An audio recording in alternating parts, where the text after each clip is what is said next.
Unë nuk e kuptoj thot atë që thuhet se duaja e ndryshon kaderin. Shumë herë kam lexuar këtë gjë, por nuk kam arrit ta kuptoj.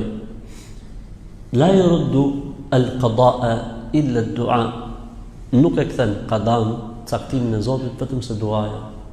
Po duaja është caktim apo është e paparashikuar nga Zoti? Pra dalin ke njëta problematikë që folën dje. Ka njerëz që mendojnë Zotin sipas asaj që mendojnë ata.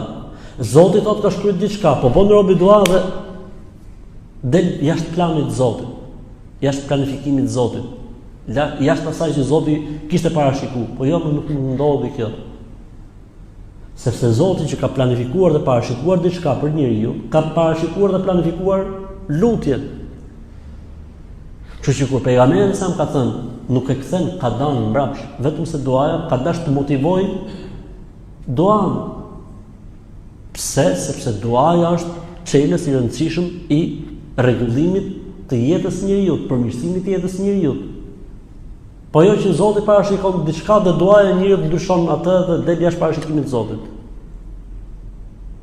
Pra ai Zot që ka parashikuar diçka, ka parashikuar edhe duan që do ta ndryshojë këtë diçka. Po pse pejgamberi ka thënë kështu? Për motivim.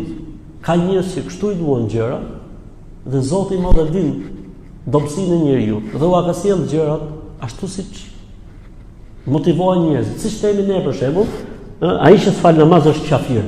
Unë se besoj këtë, as nuk e them si gjykim islam, ama e them se dua që njerëzit ti inkurajoj drejt faljes namazit dhe ti dekurajoj nga mosfalja e namazit.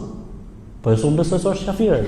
Siç ka thënë pejgamberi selam, mes njeriu dhe idhujtarisë, shirkut është mosfalja e namazit.